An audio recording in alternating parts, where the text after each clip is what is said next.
Now, can you see a slide saying the music of language? No? Yes. Yeah. You can? Oh, good. Thank goodness for that. Yeah. Right. Well, it'll make it that much more difficult. Right. Okay, so here we are. Here we've got, this is the only picture in the presentation, so enjoy it while it's here. Okay. Now, here we have a young boy or girl, maybe. We'll say it's a boy. We'll say his name's Peter, because that's such a nice name. And he is up in his bedroom. And there's the... Is Harsha still there? I can't actually see her at all now. Yeah? Oh, hello. There you go. Can you see okay, Harsha? Yeah. Good, right. Okay, so he's upstairs, and then there's the floor, and underneath in the living room, there's his mum doing some ironing, and she's listening to a cassette. Do you know what a cassette is, Harsha? Is it the radio? Yeah, it's like the radio. It's like a CD or something. It's just got music or speech on it. It's just what they used to use before they had CDs. Okay, so his mum's listening to maybe some music, so that he can hear upstairs. Can't really hear it very clearly, but he can hear this music floating up through the floor. Right. Now, his mum has also got some tapes by an American preacher, and when she plays those, he can hear like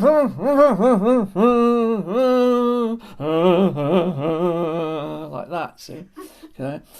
And she's also got some tapes of some French people speaking. And when she plays those, the little boy can hear like that, see? And she's obviously a very clever mum, because she also speaks German. And she's got some German tapes. And when she's listening to those, he can hear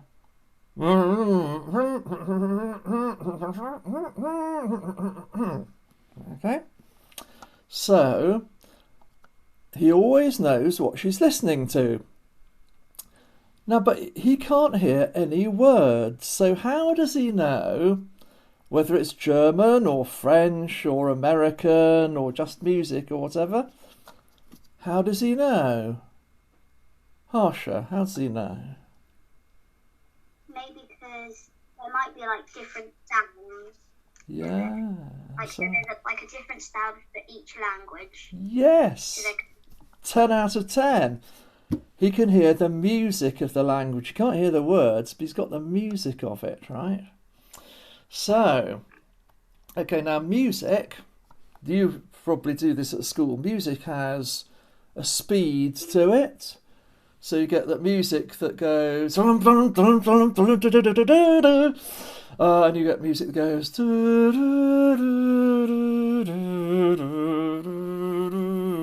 like that, okay? And you get a music has a pitch to it, or pitches, and some music goes and some music goes yeah.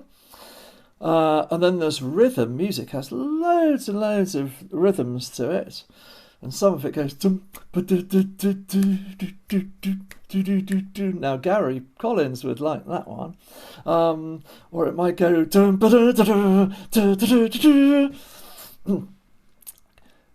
And then music has phrasing. It kind of gets louder and softer. Like that. And language is just the same. It's got speed, it's got pitch, it's rhythm, and it's loudness, and the phrasing. And that's what the little boy was hearing floating up through the floor. Okay. So we're back on language now. We've stopped doing the music. And the speed that you speak. Now, my phone's gone off with my notes on it. There you go. Right. Okay. If you went to South America, you'd hear people talking like that. They'd be talking really slowly, and some bits they've been stretching out like chewing gum. And if you go to the West Country, here in the UK, you'd hear people speaking a little bit more slowly than they do in London. Okay. Now, we used to have a lot of our call centres, our helplines, in India, manned by Indians who spoke English, but we had a lot of difficulty understanding them because they speak their language very fast, and so they spoke English very fast as well. That's very fast. Yeah? And that can be a problem, especially if their pronunciation isn't terribly good. Now, English is quite a difficult language to pronounce because there's so many vowels. I'm told that in Spanish there are only 7 vowels. That sounds really easy, but it must be 14 plus. So you've got words like tasted and tested.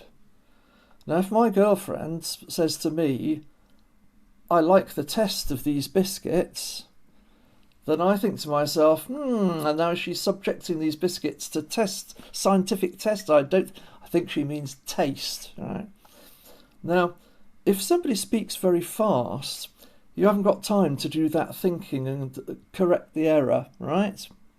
So particularly if English isn't your native language, it's good not to speak it too fast, to allow people just a little time to take a slightly different sound in. You don't want to speak it too slow and stretch the vowels. Now, Olive, do you remember a comedian called Peter Cook? I remember the name. Peter Cook and Dudley Moore. Yeah, I didn't like him very much actually, but when I first heard myself on tape, I thought that I sounded like him because he sounded like that, and so did I. So don't stretch the vowels out. In standard English, you want to speak with a moderate speed, and the syllables are all about the same length, except for schwa.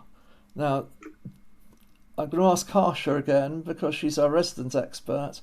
Do you know what schwa is? Does it mean maybe sound vibration?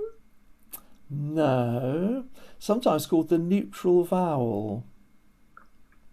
We see, you and I have both got one, because it's not Harsha and it's not Peter. It's the neutral vowel. It's the sound, which is short. So it's Harsha, Peter. Yeah.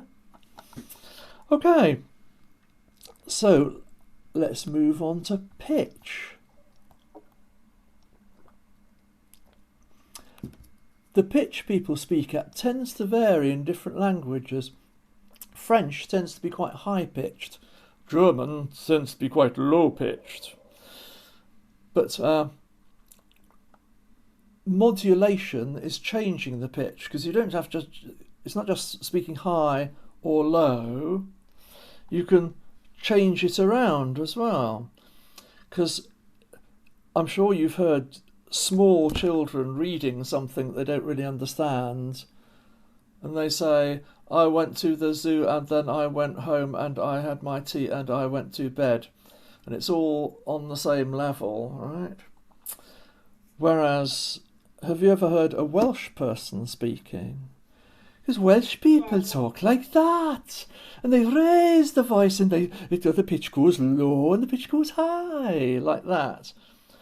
And Scottish people as well, they tend to make the words a little high-pitched sometimes. Yes, okay. Again, English is moderate. It's kind of somewhere in the middle, yeah? it's got a rise and fall to it. Okay, so standard English, medium pitch, moderate rise and fall, but over a sentence, not over a word like a Welsh person. Okay, and if it's a question, you say, oh, is that a question? It rises at the end. And when you're being definite, it falls at the end. Yeah, like that. Sorry, was that a comment there? Okay, let's look at rhythm. Now, in other languages, well, the French rhythm is very much like a stream. Germans like to leave little spaces in between their words. So, ich bin ein Berliner. Now, in Bisaya, which is my girlfriend's native language, I think it sounds like a woodpecker because their rhythm is like a a woodpecker, the birds that pecks at a tree. Okay. Yeah. Now, in English, we don't merge words together, but we don't leave gaps either. We just fit it all nicely together like that. Now, some people, you will hear some poor speakers who run words together, right? They'll say dunno instead of don't know, or for instance instead of for instance. Or do you know what a sanarat is? Have a guess. No? Does it mean the pronunciation of how it's like what type of language? No, it's one of these run into each other words. I should have made that clearer. I'm sorry. No, a sanarat is a Santa hat, like the red hats that people wear at Christmas. A sanarat. Okay, so this is something you don't want to do. Mangling everything together. You want to avoid that. So the words go to fit together just neatly like that. No gap, no running them into each other.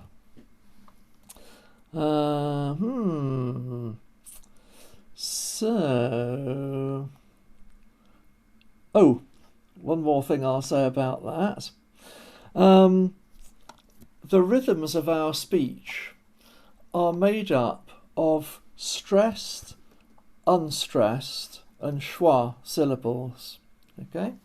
Schwa is that little that we put in when a syllable isn't really very important. A stressed syllable is louder, but it's about the same length as an unstressed one. So if you take the word photo, okay, there's no schwa in there, photo, but photo is stressed.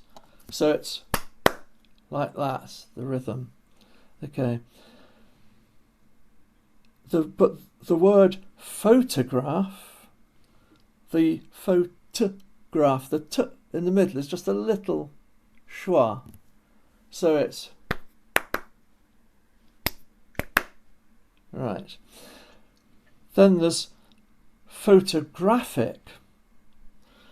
So pho is an unstressed syllable, t is a schwa, graph is a stressed syllable, and ick is an unstressed. So it's like that. And finally, I just choose this word because it changes in so many ways. Photographer. That's actually got 3 schwas in it. But the tog is stressed. You can't have a stressed schwa. Never, ever, ever. It's photographer. Okay. So, like that. So you've got those 3 kinds of syllables to choose from, and only the schwa is short, the others are the same. Stressed one's louder. Right, so phrasing.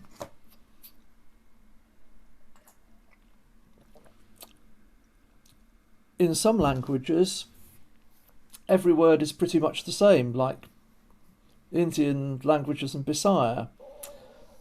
Most of the words tend to be emphasised like that. In English, you've probably got 2 or 3 rise and falls over a phrase in a sentence. So you've got a rise and fall in a sentence. 2 or 3 rise and fall phrases per sentence, like that, okay? So it's a little bit like pitch, that rises and falls a little bit through the sentence, yeah? And the more important words tend to be the ones where the peak of loudness is. So the more important words get emphasised, like that, okay? Now if you have a really big emphasis and you speak loudly, that usually means that you're angry or you're afraid or something's very urgent. So you say, "Look, there's a fire!" Or somebody insults you and you say, "I have never been so insulted in my life," like that. But that's the only time really that you make those great big emphases, if you're angry or afraid or something like that. Okay.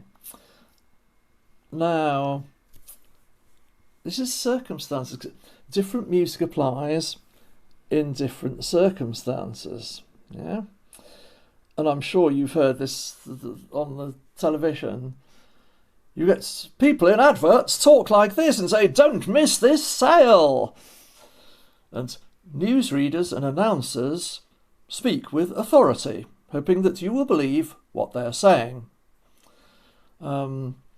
Performers, comedians, in particular stand-up comedians, say, "As I was coming here today, I bumped into the Queen. No, I didn't. I walked round her." Yeah, they talk like this. And they're trying to be friendly and funny. And politicians, I'm afraid to say, often sound angry and as if they're fighting. I would much rather they spoke sensibly to each other and tried to solve our problems. But they tend to say things like, "The honourable member hasn't even tried to solve this problem, whereas my party has done much better." Like this. And also young children, when they're not reading, when they're just speaking for themselves, you'll find that they will emphasise things. They will say, far too emphasised, they talk like this. Too much phrasing, too much pitch, too much everything, because they're trying it out. They're trying to find out how it works. Okay, and I've made this comment. You never normally talk this way. I probably even talk a bit differently when I'm doing a presentation to the way I would normally if I were just having coffee with you. So, let's just do a summary on the end here.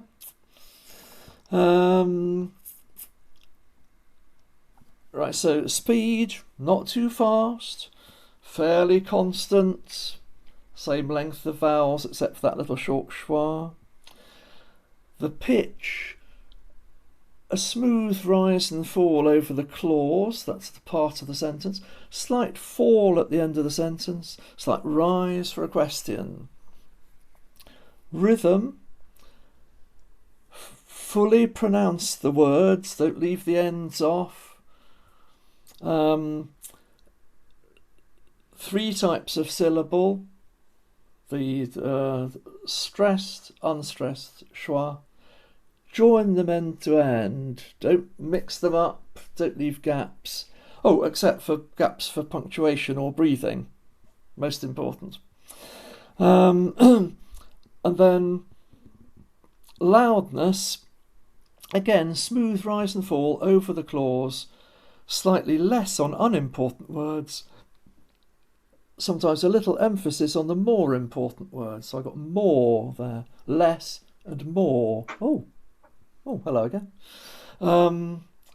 And none of this percussion unless you really are angry or frightened.